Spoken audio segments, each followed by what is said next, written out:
कहानी की शुरुआत में हमें जंगल के बीचों बीच एक रहस्यमयी घर को दिखाया जाता है, जहाँ पर लेक नाम का एक लड़का सो रहा होता है। लेक अपने पिता के साथ अकेला ही इस घर में रहता है। लेक की माँ आज से कुछ साल पहले जंगल में शिकार करने गई थी, लेकिन आज तक वह कभी वापस लौटकर नहीं आई थी। इसीलिए लेक के पिता ही उसका ध्यान रखते हैं। इस जंगल के बारे में उसे यह बात बताई जाती है कि यहाँ एक अजीब सा मॉन्स्टर रहता है, जो इंसानों को देखते ही उन पर हमला करके उन्हें मार देता है। लेकिन हैरानी की बात यह है कि लेक के पिता ने आज तक उस मॉन्स्टर को कभी नहीं देखा। लेक को अपने पिता के साथ इस जंगल में रहते हुए काफी साल बीते जाते हैं, लेकिन आज भी लेक जंगल की खूबसूरती को बहुत ही ज्यादा पसंद करता है। लेकिन इस खूबसूरत जंगल के पीछे कितना बड़ा खतरा है, लेक इस बात से बिल्कुल अनजान था। लेक के पिता उनको जंगल में सरवाइव करना भी सिखा रहे थे, ताकि जरूरत के टाइम वो खुद को बचा सके। आज ये लोग जंगल में शिकार करने के लिए जाते हैं, तब लेक को वहाँ कुछ कवक दिखाई देते हैं। लेक उन्हें उतारने वाला था कि तभी उसके पिता उसे ऐसा करने से मना कर देते हैं। वो बताते हैं कि यह जंगल दिखने में बहुत खूबसूरत है, लेकिन यहाँ पर सरवाइव करना बहुत ही मुश्किल है। कदम कदम पर मौत लिखी है, इसीलिए पूछे बिना किसी भी चीज को हाथ मत लगाना। यहाँ हमें पता चलता है कि लेक के पिता थोड़े से सख्त हैं, लेकिन वह हमेशा उसके लिए बहुत परेशान रहते हैं। आगे जाने पर इनको एक हिरण दिखाई देता है। लेक के पिता उसे बिल्कुल ही चुप रहने को कहते हैं, लेकिन अब पिता हिरण को शूट करने वाले थे, लेकिन तभी हिरण वहाँ से भाग जाती है। जब पिता लेक की तरफ देखते हैं, लेकिन लेक वहाँ पर नहीं था। वह लेक के लिए बहुत ही परेशान हो जाते हैं। इधर लेक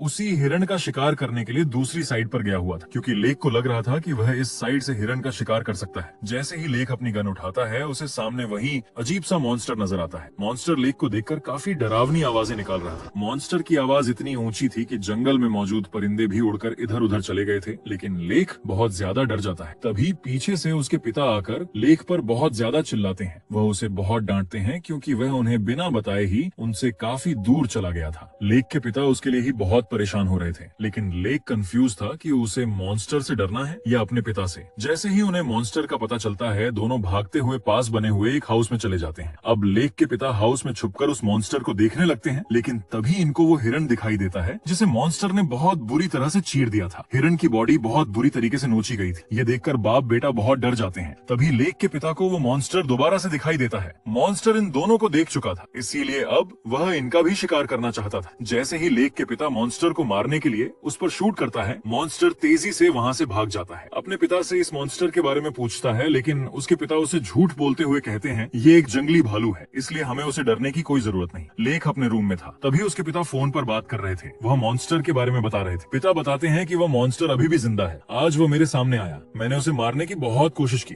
लेकिन वो पहले से ज्यादा खतरनाक और तेज हो चुका है। वो मेरी आंखों के सामने भागते हुए इधर उधर चला गया। लेक समझ चुका था कि जंगल में कुछ अजीब है। वह बात पिता उसे नहीं बताना चाहते। सीन कट होता है, हमें 30 साल बाद का सीन दिखता है। लेक अब बड़ा हो चुका था, उसकी भी एक फैमिली थी। वह अपनी पत्नी और बेटी के साथ जिंदगी गुजार रहा था। लेक और उसकी फैमिली सैन फ्रांसिस्को में रहते हैं। लेक अपनी बेटी से बहुत प्यार करता है। वह हमेशा उसके साथ प्यार से रहता है। वह नहीं चाहता कि उसकी बेटी वैसा बचपन गुजारे। लेक आज तक अपनी बेटी से नाराज नहीं हुआ, लेकिन आज उसकी बेटी थोड़ी सी शरारत करती है, जिस अचानक से लेक को बहुत गुस्सा आ जाता है। वो उसे पहली बार बहुत ज्यादा डांटता है, लेकिन तभी उसे रियलाइज होता है कि उसे ऐसा नहीं करना चाहिए था। वह भी अपने पिता की तरह ही अपनी बेटी से बिहेव कर रहा है। तब लेक अपनी बेटी से सॉरी कहता है कि आगे से मैं ऐसा कभी नहीं करूंगा। तब लेक की बेटी उसके माथे पर हाथ रखकर बताती है, मैं जानती हूँ आप इस टाइम यह सोच रहे हो कि आप अपनी बेटी से बहुत प्यार करते हो और आप कभी भी उसका बुरा नहीं चाहोगे। तब लेक भी खुशी से अपनी बेटी की बात मानते हुए कहता है, हाँ मैं तुमसे बहुत प्यार करता हूँ और मैं कभी भी तुम्हारा बुरा नहीं सोच सकता। घर जाकर हमें पता चलता है कि लेक और उसकी वाइफ के बीच कुछ दूरियां हैं। लेक की वाइफ शार्लेट एक न्यूज रिपोर्टर है, इसीलिए वह हमेशा अपने काम में बिजी रहती है। शार्लेट के ज्यादा बिजी रहने की वजह से इनका रिलेशन भी खराब हो चुका था। शार्लेट ऐसा करना तो नहीं चाहती, क्योंकि वह भी अपनी बेटी और हस्बैंड से बहुत प्यार करती है, इसीलिए उसे भी इस बात का एहसास था। एक दिन शार्लेट लेक को एक लेटर देती है और अपना ऑफिस चली जाती है। जब लेक लेटर खोलता है, तब उसे पता चलता है उसके पिता जो कई साल पहले गायब हो गए थे। FBI एंटी पायरेसी वालों की तरफ से अनाउंस कर दिया गया है कि अब वह मर चुके हैं, क्योंकि पिछले 30 सालों से उनका किसी के साथ कोई भी संपर्क नहीं हो पाया। लेक जो अपने पिता के बुरे बिहेवियर से बहुत परेशान रहता था, जब उसे अपने पिता की मौत का पता चलता है तो वह काफी उदास हो जाता है। उसके दिमाग में ये बात आती है कि उसे अपनी फैमिली के साथ जंगल में अपने पुराने घर जाना चाहिए। वहाँ पर ये लोग कुछ टाइम साथ गुजारेंगे तो इनका रिलेशन भी ठीक हो जाएगा। इसके बाद लेक शार्लेट के ऑफिस जाता है, जहाँ वो शार्लेट को जंगल ट्रिप के बारे में बताता है। शार्लेट भी अपना रिलेशन बेहतर करना चाहती थी, इसीलिए वह लेक से कहती है कि हम नेक्स्ट वीक वहाँ जाएंगे, इसीलिए मैं अपनी ऑफिस से छुट्टी भी ले लूंगी, ताकि हम वहाँ अच्छा टाइम गुजारें और हमारी फैमिली में पहले जैसी खुशियाँ वापस आ जाएं। दोनों नेक्स्ट वीक के लिए सहमत हो जाते हैं। यहाँ शार्लेट लेक से कहती है, मुझे पता है मैं कभी भी अच्छी वाइफ और माँ नहीं बन सकती, क्योंकि जैसा फैमिली के साथ मिलजुल कर रहना चाहिए। अपने काम की वजह से मैं वैसा नहीं कर पाती, लेकिन लेक शार्लेट को समझाता है और कहता है, मुझे उम्मीद है हम जंगल में जाकर अच्छा टाइम स्पेंड करेंगे। नेक्स्ट वीक ये लोग जंगल में लेक के बचपन के घर की तरफ निकल जाते हैं। जंगल आज भी सुनसान था, चारों तरफ बड़े बड़े पेड़ थे,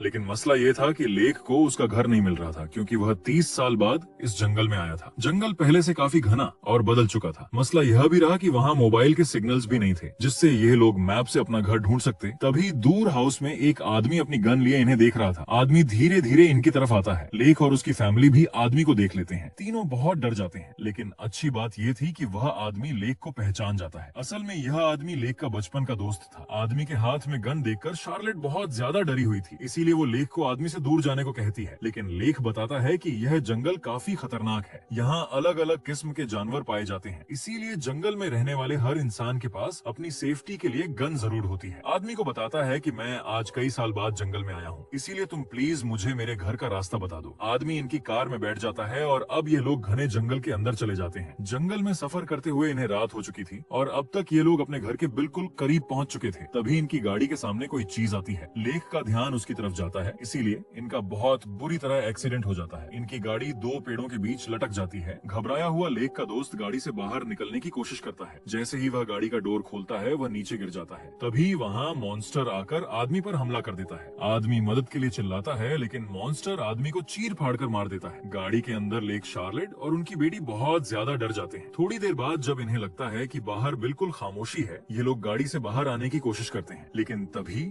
मॉन्स्टर लेक की बाजू पर हमला करता है। किसी तरह यह लोग गाड़ी से बाहर आकर जंगल में भाग जाते हैं। तभी इनके सामने एक घर आता है। ये घर वही था जहाँ लेक ने अपना पूरा बचपन गुजारा था। तीनों जल्दी से घर के अंदर चले जाते हैं, क्योंकि मॉन्स्टर इनका पीछा कर रहा था। घर के अंदर जाते हुए मॉन्स्टर इन्हें देख लेता है, यानी उसे पता चल चुका है कि इस घर में कुछ लोग आ चुके हैं। अंदर बहुत ज्यादा अंधेरा था, इसीलिए लेक वहाँ से एक लाइट ढूंढता है और फिर घर का जनरेटर ऑन करता है। घर की लाइट्स ऑन हो जाती हैं। अब तक बाहर से आवाजें आना भी बंद हो चुकी थी। जब लेक विंडो से बाहर देखता है तो पता चलता है कि मॉन्स्टर वहाँ से जा चुका है। शार्लेट अपनी बेटी को सुलाती है और लेक के पास आकर बताती है, समझ नहीं आ रही ये क्या चीज है। लेक को भी बिल्कुल समझ नहीं आ रहा था कि ये आखिर क्या चीज है, क्योंकि मॉन्स्टर न पूरी तरह इंसान लग रहा था और न ही कोई जानवर। शार्लेट कहती है, हम अकेले इस मॉन्स्टर का मुकाबला नहीं कर सकते हैं और न ही अब हम इस घर से बाहर जा सकते हैं। कुछ भी करके हमें बाहर से मदद मांगनी चाहिए। तब लेक अपने पिता का रेडियो ऑन करता है। रेडियो से वह मदद के लिए किसी से संपर्क करने की बहुत कोशिश करता है, लेकिन किसी के साथ भी उसका संपर्क नहीं हो पाता। अब दोनों बहुत ज्यादा परेशान थे। उन्हें बिल्कुल समझ नहीं आ रहा था कि उन्हें क्या करना चाहिए। अब वे इस घर में बिल्कुल कैद हो चुके थे। तभी लेक को कुछ अजीब होने लगता है और उसकी हालत बहुत खराब हो जाती है। लेक की बाह पर जो चोट लगी थी, अब उसमें से खून आने लगता है। शार्लेट जल्दी से लेक की पट्टी करती है और सोने के लिए दूसरे कमरे में चली जाती है। लेक को नींद नहीं आ रही थी, इसीलिए वह दरवाजे को अच्छे से सील करने लगता है। तभी उसे बाहर से तेज आवाजें सुनाई देने लगती हैं, लेकिन इसके बावजूद भी शार्लेट और उसकी बेटी आराम से सो रही थी, क्योंकि उन्हें ये आवाजें सुनाई नहीं दे रही थी। लेक डरते डरते उस आवाज का पीछा करने लगता है। तभी उसे पता चलता है कि यह एक